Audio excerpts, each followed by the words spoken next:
Bonjour à tous, Sandro, je vous retrouve aujourd'hui chez Edulcoré dans les studios à Fribourg avec Virginie. Salut Virginie.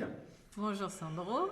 Virginie, tu as une particularité avec ton domaine d'activité. Tu as deux domaines d'activité, tu as deux expériences et moi j'ai envie que tu nous expliques déjà la première au niveau professionnel, qu'est-ce que tu fais pour tes clients? Alors, je suis la directrice et la CEO d'une entreprise de transformation de verre plat. Pour mes clients, le principal, d'abord je travaille en B2B, c'est de servir mes clients qui eux-mêmes ont des clients. Donc au plus vite, dans les meilleurs délais, avec un produit de qualité et répondre au millimètre près, parce qu'il s'agit du verre, au millimètre près aux exigences de mes clients. D'accord. Et par rapport à ce verre, est-ce que tu peux nous en dire un petit peu plus? C'est le verre à boire, c'est le verre à transformer, à mettre dans le bâtiment, en cloison ou autre? Alors, il s'agit d'une usine de transformation de verre plat. Qui dit verre plat dit du verre qui va être amené à être transformé dans une usine, mon usine, et en passant par toute une chaîne de production.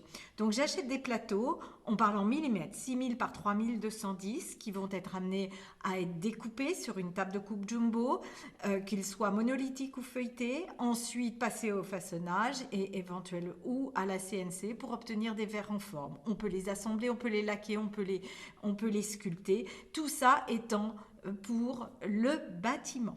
Avant tout, nous travaillons pour le bâtiment des décorateurs ou des agencements intérieurs. Ah ouais, excellent.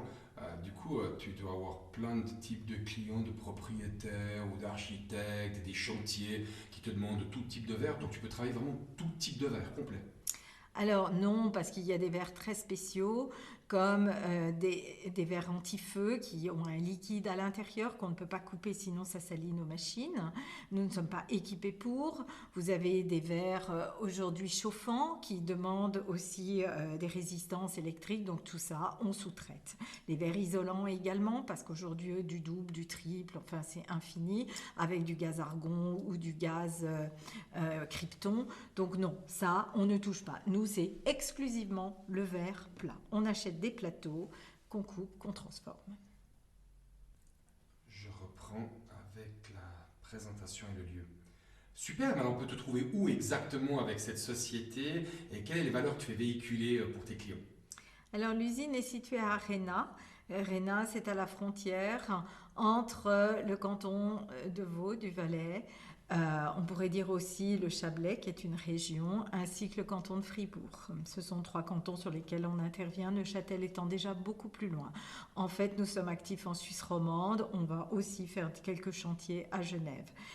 Dans notre entreprise, ce que j'ai fait passer auprès de tous les employés, et principalement du bureau, c'est l'accueil, la dynamique, de la réactivité entre le moment où le téléphone sonne ou encore là, quand on reçoit un mail, de pouvoir répondre au plus vite au client. Parce qu'un client, comme je l'ai déjà dit, a derrière lui un autre client et c'est une chaîne qu'il faut compresser au niveau de temps parce que c'est le premier qui remportera l'offre et en même temps être précis et pour qu'il soit bien servi. Parce qu'une entreprise dynamique, sérieuse, eh bien, le client ne peut être que satisfait. Et moi, comme je disais, je travaille en B2B. Si je veux voir revenir les entreprises chez moi, je dois être extrêmement performante et vigilante sur ces choses. Tu fais partie du BNI avec moi et j'ai bien compris les valeurs que tu fais véhiculer à l'entreprise. Du coup, avec tes clients au BNI, comment ça se passe avec tes commandes? Qu'est-ce qui t'a apporté le BNI pour toi? Alors pour moi, le BNI, très étonnamment, j'ai eu beaucoup d'entretiens, mais comme la chaîne du verre est complexe et qu'on arrive en bout de course, les architectes soumettent leurs œuvres à des entreprises générales, etc. En fait, le BNI, pour moi, ça a surtout été un vecteur de formation. C'est ce que je retiens. Parce que ce soit au niveau du commercial, que ce soit l'accueil que j'ai reçu pour me recadrer dans mon entreprise. Parce que en tant que CEO et manager, il y a, tous les fronts doivent être balayés et moi j'ai un gros défaut, c'est d'être dans l'excès, la dispersion. Et là, le BNI m'a appris à vraiment me canaliser, à me concentrer et à justement mettre en avant ces valeurs dont j'ai pu parler. Et sauf erreur, tu as une autre activité en parallèle, et c'est vrai que les gens te connaissent peut-être aussi sous cet angle-là, et au BNI un petit peu moins sur cet aspect-là. Un peu plus sur Martin Vert, mais moins sur ce côté que tu vas nous parler maintenant. Alors, il est vrai que Martin Verge a été amené à reprendre cette entreprise, une entreprise familiale, il y a 5 ans, mais ce n'était pas mon cœur de métier. Moi, je suis avant tout théologienne. Alors, certes, je suis architecte d'intérieur, mais je ne suis pas manager.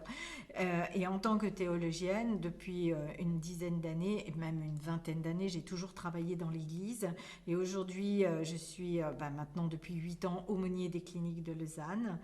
Et autant chez Martin Fer, je suis en position haute où j'administre, autant dans mon métier d'aumônier, je suis en position basse et j'accueille. Mais c'est excellent. Est-ce qu'il y a un lien que tu peux faire, que tu peux donner, je sais pas, une sorte de clé de réussite qui te permet peut-être en tant qu'aumônière de te complaire dans ce que tu amènes chez Martin Vert? Alors, il est vrai que quand on est centré sur le... Moi, je suis dans la pastorale de la santé en clinique et mon rôle, c'est d'être centré sur le patient hospitalisé dans l'ici et le maintenant de ce qu'il vit à travers son hospitalisation pour lui permettre de prendre conscience de ses ressources et l'aider à changer de regard par rapport à sa maladie. Eh bien, la valeur ajoutée que ça a pu apporter dans mon entreprise, c'est que chaque demande de chaque client est unique, que chaque client est unique, qu'il a lui aussi une dynamique, une demande spécifique, parce que chaque entreprise a une ADN et que c'est à moi, comment dirais-je, fournisseur, de sentir cet ADN et de pouvoir lui répondre au mieux parce qu'un client, il peut être chahuté par son propre client et il a besoin aussi de retrouver de la sérénité et cette sérénité, il va la trouver dans les produits qu'il va venir acheter chez moi. Vous entendez, cher auditeur, de aumônerie à Martin Vert, il n'y a presque qu'un pas. Et c'est génial parce que c'est deux métiers complètement aux antipodes et on arrive à retrouver des valeurs, on arrive à retrouver de la bienveillance, des choses incroyables, humaines, des vraies valeurs qu'on peut transmettre d'un côté comme de l'autre. Et c'est vraiment super, Virginie, c'est top. Tu vois plein de monde. Donc, je pense que tu dois avoir plein de choses à dire, un truc sympa. Alors une anecdote, il y en aurait beaucoup. Moi, finalement, ce qui me touche beaucoup au BNI, c'est l'accueil. On arrive le matin, des fois on est crevé, il est 6h30, 7h moins le quart, et tout de suite on est accueilli avec du dynamisme, avec de la bienveillance, et c'est un milieu où on se fait du bien.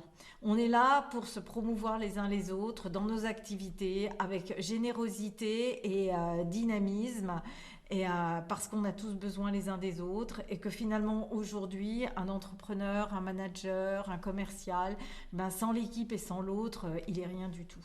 Eh ben, merci Virginie, effectivement je me rends compte que tu as beaucoup d'histoires et d'anecdotes, on peut encore continuer encore des heures et des heures à raconter. Je te remercie d'être venu. Ce podcast prend fin maintenant. Vous pouvez retrouver sur plusieurs chaînes, donc sur www.bni.swiss, SWI2S, c'est le portail web du BNI. Vous mettez en français, vous allez directement dans le podcast, tout ce qui a été enregistré ces dernières semaines. Bien sûr, la chaîne YouTube du BNI, vous tombez directement sur les podcasts qui sont réalisés ici à Fribourg, ou encore sur notre chaîne à nous, YouTube Édulcoré, ou soundcloud.com. C'est comme Spotify, vous pouvez écouter et réécouter avec votre smartphone sur soundcloud.com, la playlist Édulcoré. Je vous retrouve une prochaine fois. Virginie, merci beaucoup. Merci à toi, Sandro. Et puis on se retrouve la semaine prochaine. À tout bientôt.